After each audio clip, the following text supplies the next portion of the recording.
Welcome to reforms in India. मैं doctor Kapil Kakkar आज आपसे बात करूंगा। एक हमारे अनट्रेंड सुप्रीम कोर्ट के जजेस आजकल बात कर रहे हैं मैरिटल रेप की। तो जहां हमारे देश में कोई 4.5 करोड़ केसेस पेंडिंग है, ये लोग सो कॉल्ड डिलिब्रेट कर रहे हैं कि भाई मैरिटल रेप का क्या डेफिनेशन है, होना चाहिए नहीं होना चाहिए। और मैं आपको ये बात बता दूं आज कि ये सिर्फ एक आई वॉश है जो हमारी सुप्रीम कोर्ट और कोर्ट्स ऑफ इंडिया करते रहते हैं, और जहां पे एक आम आदमी इनकी वजह से सफर करता रहता है।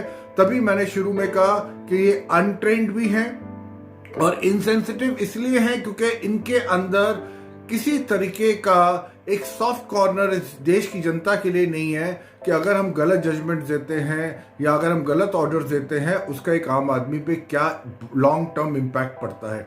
तो चलिए अब हम मैरिटल रेप पे वापस आते हैं। और आजकल ये जो सुप्रीम कोर्ट में रोज के रोज हियरिंग हो रही है और पेपर में आ रहा है, आज कोर्ट ने मैरिटल रेप के बारे में ये सुना, बड़ा सीरियसनेस जो एक तरह से इकोसिस्टम क्रिएट किया जा रहा है इसके आसपास, ये सब एक फैलेसी है, ये सब एक टाइम पास है। और ये आपके आगे आने वाले जो वकील हैं उनके लिए पैसे बनाने का नया जरिया है।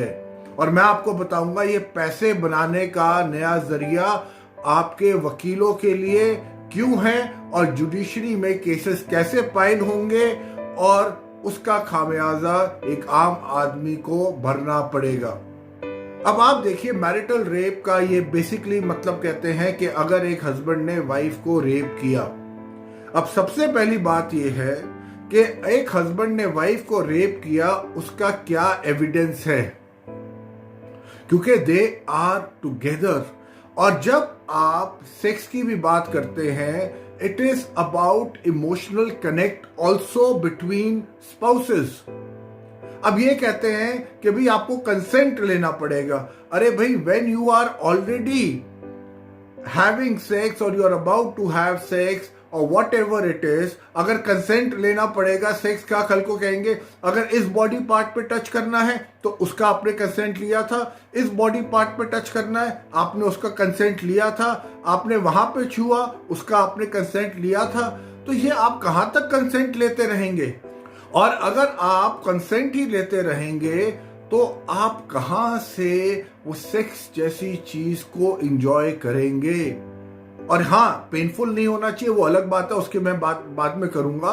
बट आप इस चीज को आप इन द फ्लो होते हैं। अगर मान लीजिए हस्बैंड वाइफ से पूछता है, वाइफ हाँ कह देती है और कल को वाइफ कोर्ट में कहती है नहीं जी इसने तो मेरा मैरिटल रेप किया, मैंने तो इसको कंसेंट नहीं दिया, तो क्या अब जो हस्बैंड है वो हर पार्ट छूने से पहले उस डेट में एक वहां वाइफ से साइन करवाएगा, मैं ये वाला अब पार्ट छूने लगा हूं, अब मैं ये करने लगा हूं, अब ये तुम मेरे साथ करने लगी हो, तुमने मुझे इसकी परमिशन ली है कि whenever they are going to have sex. Are we talking about sex which should be passion between two lovers who are unendingly involved with each other? Suddenly you are giving it a twist of marital rape. Marital rape कभी आप sex के basis पे नहीं कर सकते हैं क्योंकि आप सेक्स को आइसोलेशन में नहीं देख सकते हैं। तभी मैंने शुरू में कहा दीज जजेस आर अनट्रेन्ड। अब मैं ये अनट्रेन्ड इनको फिर क्यों बोल रहा हूं? अगर किसी भी महिला के साथ उसके पति की नहीं बनती है या पति उस पे जोर जबरदस्ती करता है, वो जो मैरिटल सेक्स की आप परिभाषा कह रहे हैं वो एक बार कर सकता है, बट वो फिजिकल असॉल्ट भी करेगा, वो महिला को टॉर्चर भी हर तरह से करेगा। आपके पास बहुत सारे और एविडेंसेस होंगे जो कि much stronger than so called marital rape है, because this can not be proven. Who is going to prove? आप महिला को कहेंगे भाई तुमने अपने हस्बैंड के बारे में कहा इसने तुम्हारा रेप किया, तो हम मान लेंगे। तो कहने का मतलब है, और उसके अंदर उस महिला को भी कहां तक कैसे कैसे जाना पड़ेगा। तो मैं फिर वापस अपनी बात पे आता हूं, जब ये लोग मैरिटल की बात कर रहे हैं, एक मैरिटल डिस्कनेक्ट की भी बात कर रहे हैं हस्बैंड वाइफ के अंदर, तो इसका यह मतलब होता है कि उसके लिए आपके पास 110 चीजें आसपास ही इकोसिस्टम में मिल जाएंगी और ये सेक्स जैसे ऐसी चीजों को मैरिज के अंदर ऐसे अगर ये सुप्रीम कोर्ट सुनेगा तो इसमें सिर्फ वकीलों का ही फायदा होगा। दूसरा, फैमिलीज और टूटेंगी। आज की डेट में फैमिलीज टूट रही हैं। आज की डेट में ये एक सर्वे आया है कि 48% of the married women with children are having affair. तो ये फैमिलीज आपकी और टूटेंगी। तीसरी चीज, आप औरत को एक अननेसेसरी एक और एडवांटेज दे रहे हैं। आप पूछेंगे कैसे? देखिए, 498A के तहत आप डाउरी केस कर लेते हैं तो 7 साल तक का जो है वहां पे वो मिसयूज होता है। उसके बाद जब 7 साल हो जाते हैं, आप डाउरी केस नहीं वगैरह कर सकते तो आप बच्चों को एक इंस्ट्रूमेंट बना के, एक टूल बना के कोर्ट के सामने यूज करते हैं। अब कोर्ट महिलाओं को ये नया टूल मैरिटल रेप के हिसाब से अगर दे देगा तो आप देखिए इसको कितना मिसयूज किया जाएगा। वैसे ही 498 कितना मिसयूज होता है, डोमेस्टिक वायलेंस कितना मिसयूज होता है, चिल्ड्रन की कस्टडी कितनी मिसयूज होती है। तो अब सवाल यह है, इन अनट्रेन्ड जजेस को यह समझ आना चाहिए और यहां पे पार्लियामेंट ऑफ इंडिया का फर्ज बनता है कि इस चीज को रोके। गवर्नमेंट ऑफ इंडिया का फर्ज बनता है अपना बड़ा ही स्ट्रॉन्ग स्टैंड ले कि मैरिटल रेप जैसी कोई चीज नहीं होती। आप मैरिटल रेप को इन आइसोलेशन नहीं देख सकते, आप वैसे भी नहीं देख सकते, क्योंकि अगर, मैं फिर रिपीट कर रहा हूं, अगर डिस्कॉर्ड है हस्बैंड और वाइफ के बीच में, अगर अनबन है, तो अगर हस्बैंड ने वाइफ को टॉर्चर करता है, असॉल्ट करता है, उसके आपको 10 और तरीके एज एविडेंसेस मिल जाएंगे।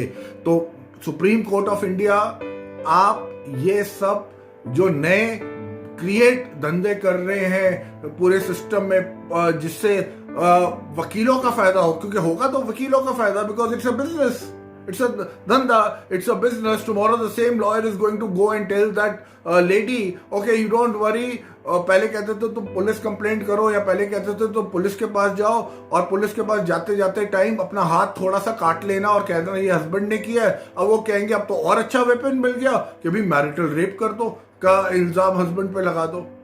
यूपी जैसी जगह पे कोई एनुअल सेक्स, अननेचुरल सेक्स का, और वो कभी भी चीज प्रूव नहीं हो सकती। और एक हमारे ये सुप्रीम कोर्ट ऑफ इंडिया और ये अनट्रेन्ड जजेस जिनके घर जनता के पैसे से चलते हैं, ये कहीं ना कहीं फिर जुडिशरी का एक मजाक बना रहे हैं। इनको अपने 4.5 करोड़ केसेस निपटाने चाहिए, ना कि इस तरह की चीजों पे। और आपको पता है सुप्रीम कोर्ट में एक जज नहीं बैठता, या तो 2 या आजकल 3 जजेस बैठते हैं। तो मतलब 3 जजेस, वैसे ही सुप्रीम कोर्ट में जजेस की संख्या कम है, उसमें से 3 जजेस आप इन मैटर्स के लिए, ऐसी चीजों के लिए इनको बिठा देते हैं। और ये तो कहते हैं हमें इन्हीं चीजों के लिए बिठाइए। ये तो कह रहे हैं भाई पार्लियामेंट रहने दीजिए, हमसे बड़ी पार्लियामेंट कोई नहीं है, हमसे बड़े समझदार लोग कोई नहीं है, हम लोग को तो सीधा ऊपर वाले ने सीधा जमीन पे उतार दिया था। तो कहने का मेरा फिर मतलब है, ये जो मैरिटल रेप का मजाक चल रहा है वो रुकना चाहिए, otherwise it will become another tool and it is going to further break down families. Children are going to suffer more because you are giving a tool to the lady who is going to misuse it after the advice from the lawyer who is going to make money. Everybody makes money. The cases of the country will pile up even more. And bottom line is, common man will suffer and these judges will not be questioned. Therefore, Parliament of India, Prime Minister को देखना चाहिए कि इस तरह के फजूल time pass cases court ना सुने, कोर्ट में नहीं चलने चाहिए. If you like this video, kindly share it far and wide. Thank you so much.